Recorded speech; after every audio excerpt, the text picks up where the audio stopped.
حاضرین گرامی محترم، میں نے بہت ہی مشہور و معروف آیت کریمہ کی تلاوت کا شرف حاصل کیا۔ اللہ رب العزت ارشاد فرماتا ہے فَصَلِّ لِرَبِّكَ وَانْحَرْ، میرے محبوب اپنے رب کے لیے نماز پڑھو اور اپنے رب کے لیے ہی قربانی کرو۔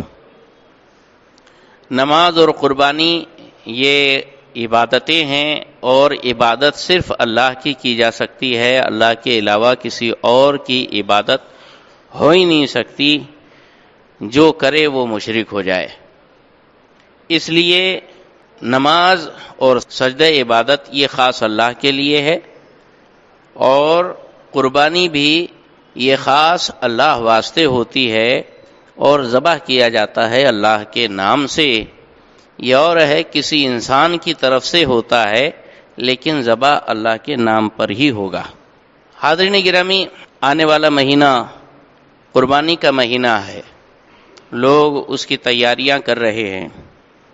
قربانی سے متعلق صرف حضرت ابراہیم علیہ السلام اور حضرت اسماعیل علیہ السلام کا وہ تاریخی واقعہ بیان کر دینا یہی کافی نہیں، اور یہی انصاف نہیں ہے، بلکہ اہم اور ضروری یہ ہے کہ قربانی سے متعلق مسائل عوام کو بتائے جائیں۔ بہت سارے مسئلے مسائل ہیں، لوگوں کو پتہ نہیں ہوتے، اپنی من کی مرضی سے یا پھر جو چلا آ رہا ہے رواج اس حساب سے، یا جو ماحول بنا ہوا ہے اس ماحول میں بس چلو، بس ادھر کو ہوا ہو جدھر کو، وہ حساب سے لوگ کام کرتے جا رہے ہیں، اور شریعت میں وہ جائز ہے کہ نہیں جائز ہے، کام ہو رہا ہے کہ نہیں ہو رہا ہے، صحیح ہے کہ غلط ہے، اس سے کوئی لینا دینا نہیں۔ بس بیٹھ گئے تو واقعات سنا کر اٹھ گئے، یہ صحیح معنوں میں حق ادا نہ ہوگا۔ اس لیے مسائل یہ جاننا ضروری ہے۔ اللہ کے پیارے محبوب صلی اللہ علیہ وسلم نے ارشاد فرمایا طلب العلم فریضۃ علی کل مسلم، علم دین حاصل کرنا ہر مسلمان پر فرض ہے۔ تو ضروریات دین کا سیکھنا ہر ایک پر لازم و واجب ہے۔ اب ضروریات دین کس کو بولیں گے؟ جب آپ کو جس عمل کی ضرورت ہے، نماز پڑھنا ہے تو نماز کے مسائل آپ کو پورے آ چکے ہونے چاہیے۔ حج کرنا ہے تو حج کے مسائل پورے سیکھنا آپ پر کمپلسری ہے۔ زکوٰۃ دے رہے ہیں تو زکوٰۃ کے سارے مسائل آپ کو آنے چاہیے کہ کس کو دیں گے، کس کو نہیں دیں گے، کب دیں گے، کب نہیں دیں گے، کس پر وہ زکوٰۃ ہے، کس پر زکوٰۃ نہیں ہے، یہ ساری چیزیں۔ ویسے ہی قربانی کا موسم آ رہا ہے تو قربانی کے مسائل بھی آپ کو ازبر ہونے چاہیے، ذہن میں حاضر ہونے چاہیے، معلوم ہونا چاہیے۔ سب سے پہلی بات تو یہ کہ قربانی واجب ہوتی ہے کس پر، جانور کیسا ہونا چاہیے، کس جانور کی قربانی ہوں گی نہیں ہوں گی، وہ بہت سارے مسائل 4 ہفتے ملیں گے انشاءاللہ، مسئلے مسائل ہی زیادہ بیان کیے جائیں گے۔ تو اب سب سے پہلے یہ ہے کہ قربانی واجب ہوتی ہے کس پر۔ تو قربانی واجب ہونے کے لیے سب سے پہلے ہونا ہے مسلمان ہونا ضروری ہے، مسلمان پر ہی قربانی ہے۔ وہابی دیوبندی خبیثوں پر قربانی نہیں ہے، وہ مسلمان ہی نہیں ہے تو کائے کی قربانی۔ ایک بات پتہ چلا کہ پھر قربانی کے جتنے حصے دار ہوں گے وہ سارے مسلمان ہی ہونا چاہیے۔ کوئی وہابی دیوبندی گھس گیا حصے دار تو پتہ چلا کہ اس کی تو قربانی ہے ہی نہیں، اس کی وجہ سے یہ سارے 5-6 لوگ اس کے علاوہ جتنے جانور کے اندر شریک ہے، ان کی بھی قربانی اکارت اور بیکار اور برباد گئی۔ تو یہ اچھی طرح سے کنفرم کر لینا چاہیے کہ ہمارے جانور میں جو اور لوگ شریک ہے وہ ٹناٹن سنی ہے کہ نہیں۔ دوسری شرط یہ ہے کہ عاقل ہو۔ عاقل کا مطلب پاگل نہ ہو، مجنون نہ ہو، ایڑا نہ ہو، دماغ اس کا صحیح سلامت ہو۔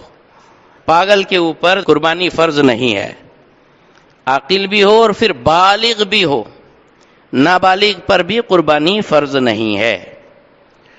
اور مقیم ہو، مسافر نہ ہو، کہ قربانی کے دن 10، 11، 12 ذی الحجہ کے 3 دنوں کے اندر وہ مقیم ہو، مسافر نہ ہو۔ یعنی اپنے وطن میں خود ہو موجود، یا پھر کہیں ہو تو وہاں 15 دن قیام کی نیت کر چکا ہو، تو اس پر قربانی یہ واجب ہوگی، ورنہ مسافر پر قربانی واجب نہیں۔ اگر کوئی اپنے اوپر سے قربانی بچانے کے لیے، خرچے سے اپنے آپ کو بچانے کے واسطے عین ان قربانی کے دنوں کے اندر چلے جا رہا ہے، ماموں کے وہاں، خالہ کے وہاں، سسرال میں، ہاں، تو بھلے ہی اس کے اوپر قربانی واجب نہیں ہوں گی، لیکن یہ 2 نمبری کھیل وہ کس کے ساتھ کر رہا ہے؟ ایک دن ایسا آئے گا کہ وہ واقعی قربانی کرنے کا حقدار نہیں رہ پائے گا اور فقیر اور قلاج بن کے رہ جائے گا۔ اللہ نے باحیثیت بنایا ہے تو شکر مانو اس کا اور خوشدلی کے ساتھ قربانی کرو۔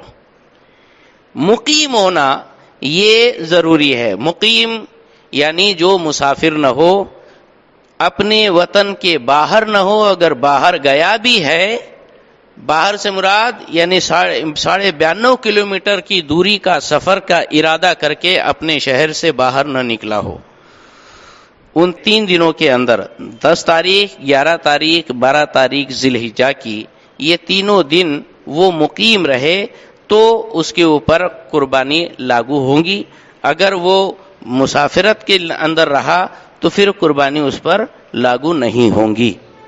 اور صاحب علی اسی سے یہ بھی مسئلہ معلوم پڑا کہ جو لوگ حج کو جاتے ہیں، اگر منی مزدلفہ عرفات نکلنے سے پہلے، جیسے 8 تاریخ کو منی نکل جاتے ہیں، تو 8 تاریخ سے پہلے 15 دن پورے مکہ میں ٹھہرنے کو مل جا رہے ہیں، تو وہ وہاں مقیم بن گیا، تو اب اس کے اوپر وہ حج والی تو قربانی ایک ہے ہی، یہ ہر سال والی قربانی جو صاحب نصاب پر لاگو ہوتی وہ بھی رہے گی، لیکن یہ ہر سال والی قربانی اپنے علاقے میں، اپنے وطن میں بھی بال بچوں کو کہہ کر کروا سکتے ہیں، لیکن حج کی قربانی تو وہ خاص حرم کی حدود ہی میں انجام دی جائے گی۔ یہ مسئلہ ثابت ہو گیا۔ قربانی واجب ہونے کے لیے مقیم ہونا بھی ضروری ہے۔ اچھا صاحب، پھر اس کے آگے ہے صاحب نصاب ہونا۔ صاحب نصاب پر قربانی واجب ہے۔ زکوٰۃ کا جو نصاب ہے، مقدار نصاب زکوٰۃ کی، وہ ایک الگ چیز ہے، اور قربانی واجب ہونے کے لیے جو نصاب ہے اس کی مقدار کچھ الگ ہے، اس کے شرائط کچھ الگ ہے۔ بعض دفعہ ایسا ہو سکتا ہے کہ آدمی وہ ہے کہ جس کو زکوٰۃ دی جا سکتی ہے، لیکن قربانی کے ایام میں اس پر قربانی فرض ہو جائے گی، ایسا بھی ہو سکتا ہے۔ کیسے؟ تو سنیے، زکوٰۃ کے لیے کیا ہے کہ حولان حول، نصاب کے اوپر یا نصاب کی مقدار کے اوپر سال بھر گزرنا یہ کمپلسری ہے زکوٰۃ فرض ہونے کے واسطے، لیکن قربانی فرض ہونے کے واسطے حولان حول ضروری نہیں ہے۔ آئی بات؟ اور دوسری بات یہ کہ مال نامی ہونا ضروری ہے، ہاں، اور قربانی کے لیے مال نامی کی ہونا ضروری نہیں ہے، بس مقدار اس کی جو ہے نصاب کی قیمت کے برابر ہو جائے، جو 52.5 تولہ چاندی یعنی 612 گرام اور 36 ملی گرام چاندی کی قیمت جس کے پاس ہوگی وہ صاحب نصاب ہے، اس کے اوپر قربانی لاگو ہے۔ اب اس کے لیے جو ہے حاجت اصلیہ کے علاوہ جو چیزیں ہوں وہ بھی اگر نصاب کے برابر پہنچ جا رہی ہے، بھلے ہی اس پر سال نہ گزرا ہو، تو بھی وہ صاحب نصاب مانا جائے گا اور قربانی اس پر لاگو ہوگی۔ اب ضرورت سے زائد کیا چیز مانی جائے گی؟ اب دیکھیے صاحب، آپ نے کچھ مکانات کرائے سے دے کر رکھے ہیں یا کچھ دکان کرائے سے اٹھا کر رکھی ہے، تو وہ مکان کی قیمت کے اوپر زکوٰۃ فرض ہے کیا؟ نہیں۔ کیوں؟ اس لیے کہ وہ مکان سے آپ پیسہ کما رہے ہیں، وہ آپ کا انکم سورس ہے، یا پھر جو دکان آپ نے کرائے پر اٹھا کے رکھی ہے وہ دکان آپ کا انکم سورس ہے، آپ کا مال تجارت نہیں ہے، لیکن آپ کے یہ کرائے سے اٹھائے ہوئے مکانات کو ملا کر اگر نصاب کی مقدار بن رہی ہے تو آپ پر قربانی لاگو ہے. آئی سمجھ میں؟ مسئلہ بڑا اہم ہے. اگر مکان کرائے سے اٹھا کر دیا آپ نے، کرایہ دار ڈال دیے، تو وہ آپ کی ضرورت سے زیادہ مکان ہے، اس لیے کہ ضرورت کا ہوتا تو خود رہتے نا. رہنے والا مکان نہیں ہے، وہ ایکسٹرا ہے جو آپ نے دوسروں کو کرائے پر ڈال دیا. تو وہ بھلے ہی آپ کے لیے انکم سورس ہے، اس پر زکوٰۃ لاگو نہیں ہوں گی، اس کی قیمت پر زکوٰۃ لاگو نہیں ہوں گی. اس کی انکم جو سال بھر میں الا ڈھال ہو کر جو زکوٰۃ دیتے وقت آپ کے پاس اس میں سے 1 روپیہ بھی اگر بچا ہے تو دوسری مال کے ساتھ ملا کر نصاب بنے گا تو زکوٰۃ فرض ہوگی. لیکن یہ کنسٹرکشن پورا، یہ پلاٹ کی قیمت سے لے کر بلڈنگ کی پورے کنسٹرکشن کی آج جو ویلیویشن ہے، وہ ویلیویشن اگر لگائی جائے اور 52.5 تولہ چاندی کی قیمت سے بڑھ کر اس کی قیمت نکل آئے تو قربانی لاگو ہو جائے گی. تو ایسا کرائے پر دیا ہوا مکان والا مالک وہ بھلے ہی زکوٰۃ لے سکتا ہو، لیکن قربانی اس پر فرض رہے گی، قربانی اس پر لاگو رہے گی. ایسے ہی اگر کبھی بھاڑے سے آپ نے دکان دے ڈالی تو دکان کے اوپر زکوٰۃ نہیں ہے. دکان سے جو کرایہ وصول ہو رہا ہے وہ سال بھر کے اندر جو بھی کرایہ آیا گیا خرچہ ہوا، جب زکوٰۃ دینے کے لیے آپ بیٹھے وہ ٹائم پر وہ کرائے کی جو بھی رقم آپ کے پاس بچی کچی پڑی ہے اور بھی دیگر رقم سے ملانے کے بعد اگر 52.5 تولہ چاندی کے برابر قیمت بنتی ہوں گی تو زکوٰۃ لاگو ہوں گی، نہیں تو نہیں. لیکن وہ دکان آپ کی ضرورت سے زائد کی ہے، ورنہ خود ہی دکان چلائے ہوتے نا، کرائے پہ کائے کو دیے؟ آپ کو اس کی ضرورت نہیں ہے، اس کے لیے کرائے پر اٹھا کے رکھا ہے. مطلب یہ ہوا کہ اب وہ قیمت اس کی جو لگائی جائے گی 52.5 تولہ چاندی، 52.5 تولہ چاندی برابر 612 گرام اور 36 ملی گرام چاندی. آج چاندی کا بھاؤ 1 گرام چاندی کی قیمت 67 روپے 70 پیسے. وہ اس کو آپ انٹو کرو، ضرب لگاؤ 612.36 سے تو بنے گا 41,500 کے آس پاس. اس سے کم ہی بنے گا، یعنی 1.5 کے 40,000 روپیہ. پتا چلا کہ آج جس کے پاس 1.5 کے 40,000 روپیہ ہے، قرضہ ورجہ مائنس کرنے کے بعد میں وہ اس کے اوپر قربانی لاگو ہے. اب آپ بولتے ہیں کہ صاحب مالک نصاب کس کو بولیں گے؟ تو سنیے، گھر کے اندر ہر کوئی اپنا اپنا حساب لگائے. سونا اس کے پاس کتنا ہے؟ مثال کے طور پر 2 تولہ سونا ہے. ارے بابا 2 تولہ سونے کی قیمت ہی 1.5 کے 40,000 سے پار ہو جا رہی ہے، اس پہ یہی قربانی لاگو ہو گئی. اچھا، اس کے بعد چاندی بھی دیکھ لو. آدمی کے پاس ایک آدھ رنگ ہوں گی، عورتوں کے پاس پازیب ہوں گے یا پھر کڑے ہوں گے، وہ پھل توڑے ہوں گے، کیا کیا ہوں گے وہ سب کو معلوم ہے. خاص طور پہ عورتوں کے پاس پوت پتا ہوتا ہے، اسی کی قیمت جو ہے 1.5 کے 40,000 کے پار ہو جاتی ہے. ہو گیا. اب یہ سونا کتنا ہے وہ لکھو، چاندی کتنا ہے وہ لکھو، پھر اس کے بعد ایکسٹرا پیسہ روکڑا کتنا ہے ان کے بینک کے کھاتے میں وہ لکھو، ان کے پرس میں بٹوے میں کتنا ہے وہ لکھو، پھر ان کے نام سے LIC اگر کھولی گئی ہوں گی تو LIC کے اندر کتنے پیسے آج تک کے پریمیم بھر چکے ہیں اور اس پریمیم کے اوپر جتنا جو کچھ بھی منافع حاصل ہوا ہے وہ کتنا ہوگا وہ سب لکھو. یہ سب لکھ لینے کے بعد میں اگر بسی اٹھائی ہے تو بسی اگر اس کا پہلا نمبر اٹھ چکا ہے تو مطلب 1 لاکھ کی بسی اٹھایا تو گویا 1 لاکھ کا قرضہ میرے اوپر چڑھ گیا. اب وہ جتنا بھی میں نے اس کا مائنس کیا اور بھرا ہفتے وہ سب میں سے سب بالکل ختم ہو گئے. جتنا قرضہ باقی ہے، بسی جتنی بھرنا باقی ہے، جیسے 50,000 میں نے بھر دیا، 50,000 باقی ہے، گویا 50,000 میرے اوپر قرضہ ہے. لیکن اب پورا 50,000 قرضہ مائنس نہیں کریں گے. بسی کا جو کرنٹ ہفتہ ہے صرف اتنا ہی ہفتہ مائنس کریں گے. 10,000 کا ہفتہ ہے، صرف 10,000 روپیہ قرضے کے طور پر مائنس کریں گے. پورے 50,000 مائنس کرتے نہیں بیٹھیں گے. تو اب یہ ہوا.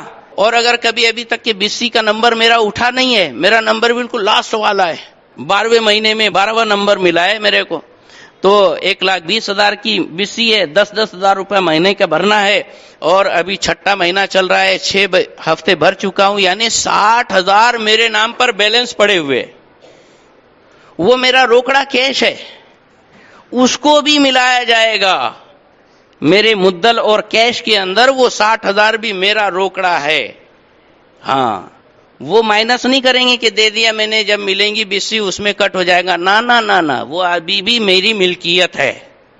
اس لیے وہ مدل مال میں کیش کے اندر اس کو بھی ٹوٹل ایڈ کیا جائے گا, اور اس طور پر حساب لگایا جائے گا. تو یہ ہونے کے بعد پھر جس کو ہم نے قرضہ دے دیا, دوسرے کو قرضہ دے کے رکھا ہے, بھائی کو 50,000 دیا, بہن کو 10,000 دیا, اس کو 5,000 دیا, یہ سب میل ملا کر جتنا قرضہ ہم نے دیا وہ سب بھی اسی میں کیش میں جوڑا جائے گا, کیونکہ میں اس کا مالک ہوں. ہری بات بن رہے نا مالک نصاب. ایسا جوڑتے کیا؟ نہیں جوڑتے. ارے میرے پاس اتنے نہیں ہے, چلو میں تو فقیر ہے, میرے اوپر زکات نہیں ہے, میرے اوپر قربانی نہیں ہے. ڈائریکٹ ایسا سرلاٹ حساب نہیں چلتا. بال کی کھال میں سے بال نکالنا پڑتا. پھر اس کے بعد آپ نے پھر جس سے قرضہ اٹھایا وہ قرضہ مائنس کریں گے. تو وہ قرضے بھی 2 ٹائپ کے ہوتے. ایک میعادی قرضہ جیسے بینک کا لون ہوتا ہے, یا بسی وغیرہ جو آپ اٹھا چکے ہوتے ہیں, تو یہ بھی آپ کے اوپر قرضہ چڑھا ہے جو آپ کو ادا کرنا ہے, لیکن ون ٹائم میں نہیں ادا کرنے کی ٹینشن رہتا. اس کا پریمیم بندھا ہوا رہتا ہے, اس کا ہفتہ بندھا ہوا رہتا ہے, مہینے میں اتنی رقم آپ کو بھرنا ہے. تو جو کرنٹ ہے وہی ہفتہ اتنا مائنس کریں گے, پورا قرضہ آل اوور مائنس نہیں کریں گے. ہاں, لیکن کسی ایک پرٹیکولر آدمی سے قرضہ لیا میں نے, حاجی صاحب سے لیا قرضہ 1,00,000 روپیہ.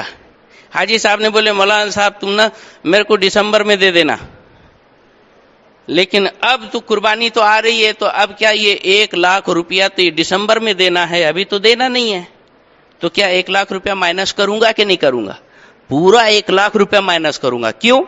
اس لیے کہ حاجی صاحب نے بھلے ہی بولے مہربانی سے کہ بھئی دسمبر میں دے دینا, لیکن آج اگر ادھر ادھر سے ہیر پھر کر گھر کر آ گئی, ضرورت پڑ گئی, تو وہ تو چھاتی پہ کھڑے ہو جائیں گے نا, دیکھو میں نے تو بولا تھا, لیکن کیا کہنا, حالات ایسے کچھ ہو گئے, بہت پیسے کی ضرورت ہے, لاؤ پیسے. اللہ کی شان دیکھو, شان کریمی دیکھو کہ ایسا جو پرٹیکولر آدمی ہے وہ کبھی بھی کھڑا ہو سکتا ہے, کچھ بھی حالات پیدا ہو سکتے ہیں, لہذا پورا قرضہ مائنس کرو. ہاں, لیکن بینک ہے یا بسی ہے وہ ڈائریکٹ پوری چھاتی پہ نہیں کھڑے ہوں گے کہ لاؤ پورے 12 ہفتے ابھی بھر دو, 1,00,000 روپے ابھی دے دو, 1,20,000. ایسا ہوتا ہی نہیں, دیے بھی تو پڑے رہیں گے آپ کے. اس کو کہتے ہیں میعادی قرضہ جو بینک وغیرہ کا ہوتا ہے, اس میں صرف چالو کرنٹ ہفتہ ہی مائنس کریں گے, اور جو پرٹیکولر کوئی آدمی کا ہے وہ پورا مائنس کریں گے. جتنا مدل آیا, سونا جوڑے, چاندی جوڑے, دوسرے کو دیا ہوا قرضہ جوڑے, جو کیش رقم روکڑ اپنے پاس ہے وہ جوڑے, ہے نا, اور پھر LIC کا جوڑے, بسی کا بھرا ہوا جوڑے. یہ سب جوڑ جاڑ کر جو آپ نے ٹوٹل ماری تو وہ بن گیا 1,20,000. اب اس میں سے جو آپ نے قرضہ اٹھایا ہے اس میں بینک وغیرہ کا کرنٹ ہفتہ مائنس کرے, اور جس کا کسی آدمی کا لیے تھے اس کا پورا قرضہ مائنس کرے, تو پھر بھی آپ 50,000 بچ رہے ہیں, تو آپ کے اوپر قربانی لاگو ہے. اس سے بھی آسان ہو سکتا ہے کہ سمجھانے کا انداز آ گیا نا دماغ میں. اچھا, اب اس حساب سے جب لکھنے پڑھنے بیٹھیں گے تو ایک ایک گھر کے اندر کئی مالک نصاب نہیں جائیں گے, اور کتنے لوگوں کے اوپر قربانی فرض ہو جائے گی. اماں اپنی چٹھی الگ بنائے, میڈم اپنی چٹھی الگ بنائے, بیٹی الگ اپنی بنائے, بہو الگ اپنی چٹھی بنائے. بہو کیا جوڑیں گی؟ بہو سونا جوڑیں گی, چاندی جوڑیں گی, روکڑا جوڑیں گی, روکڑا, اور پھر اس کے بعد جو جہیز لے کر آئی تھی, جہیز کا سامان بھی اسی دلہن کی ملکیت ہوتا ہے, اور ضرورت نہیں ہونے پر پوتوں میں بھر کر کوٹ مالے پہ ڈال دیتے, نیچے ڈال دیتے, پڑے رہتا, تو وہ زائدہ ضرورت ہے, اس کی بھی قیمت جوڑیں گے. آئی بات؟ ہاں. پھر اس کے بعد وہ دلہن ہے نا, دلہن کا جو جوڑا رہتا ہے, وہ دلہن کا جوڑا بعد میں پہنتی کیا دلہنیں, حالانکہ وہ تو 10-10, 20-20 ہزار کا ہوتا ہے, بہت مہنگا ہوتا ہے. وہ بھی پڑا پڑا رہ جاتا ہے، اس کی بھی قیمت جوڑیں گے۔ بلکہ ہمارے آپ کے جو ریجیکٹڈ جوڑے پڑے ہیں، ابھی رمضان میں جو سلائے وہی ہمارے چلن میں، باقی والے جانتے ہیں یہ کینسل، یہ کینسل جو پڑے ہوئے کینسل ہے نا، اس کی بھی قیمت جوڑیں گے۔ جو سیکنڈ ہینڈ اس کی آج بازار کی قیمت ہوگی وہ بھی جوڑا جائے گا۔ جو ہمارے جوتے چپل ہوتے ہیں نا واپرنے کے، اور کچھ ہوتے ہیں ریجیکٹڈ، پھینکنے کو بھی جی نہیں کرتا، پہننے کو بھی جی نہیں کرتا، تو وہ جو بھی ہے اس کی جو بھی قیمت ہوگی 10 5 20 25 100 200 روپیہ وہ بھی جوڑیں گے۔ یہ ہے زائدہ ضرورت۔ سردی گرمی کے 2-3 جوڑوں کے علاوہ جو ایکسٹرا بنا کے رکھیں 10 20 جوڑے، یہ کیا ہے؟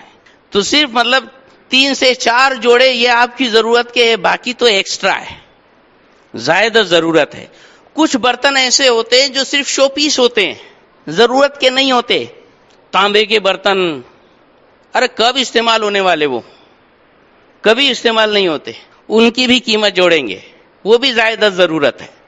یہ ساری جوڑ جاڑ کر لسٹ بنائیں گے اور اس کی قیمت نکالیں گے تو وہ بہو بھی صاحب نصاب بن جائے گی۔ 1.5 کے 40,000 کی قیمت رہیں گی کہ نہیں رہیں گی؟ بالکل رہیں گی۔ ارے پوت پتہ ہی اس کا اتنا بھاری رہتا ہے نا، نوی دلہن کے پاس تو اور بھی زیادہ رہتا۔ پھر اس کے بعد اماں کے پاس بھی تو 1-2 تولہ سونا رہتا ہی ہے، وہ بھی ہو گئی صاحب نصاب، اس کی طرف سے بھی قربانی ہونا چمنگتا۔ آئی بات۔ بیٹی ہے تو بیٹی کی شادی کرنا ہے، شادی کے واسطے پپا بڑے ٹینشن میں رہتے ہیں، بالکل پیسہ جوڑ کے پھر تھوڑا تھوڑا سونا لے کے، یا جتنے بھی اس کو سونے کی رنگ وغیرہ انعام میں دیے ہو، پہنائے ہو زندگی بھر، اس کی جو اپنی ملکیت ہے وہ اس کے نام سے شادی کے لیے جو 1-8 لاکھ روپیہ آپ نے بینک میں رکھا ہے اور اس کو مالک بنا دیا ہے، تو وہ یہ سارا مال وہ لڑکی جوڑے گی۔ 41,500 ہوگا کہ نہیں ہوگا؟ اس کے اوپر بھی قربانی کمپلسری ہے۔ آئی بات۔ بیوی پر بھی قربانی کمپلسری ہے۔ میاں صاحب کی شان یہ ہے کہ صاحب سونا تو بیچارے آدمی کے پاس رہتا ہی نہیں، انگوٹھی آتی سب سے پہلے بیچارہ گروی رکھ کے اس کے پیسے کھا لیتا، اس کو تو کچھ پورتا نہیں تو بیوی کے بھی زیور لے جا کے گروی رکھ دیتا، اتنا بیچارہ حال خراب رہتا ہے دولہے لوگوں کا۔ چاندی مشکل 1-8 مطلب اس کی مطلب انگوٹھی ہوں گی تو ہوں گی، ہے نا۔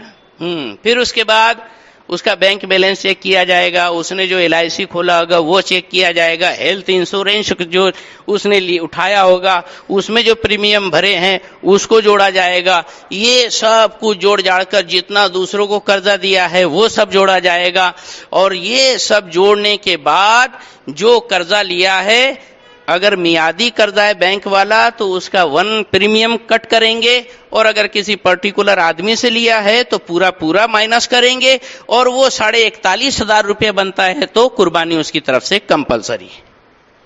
لیکن ایسا کرتے کیا؟ نہیں کرتے۔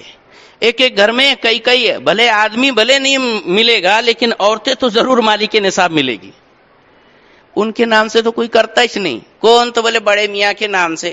ہمارے گھر کے بالکل سروا ہے، ہاں اگوا ہے، ذمہ دار ہے، میرے پپا ہے، میرے دادا ہے، ان کے نام سے قربانی کر لیے ہوگا سب کی طرف سے۔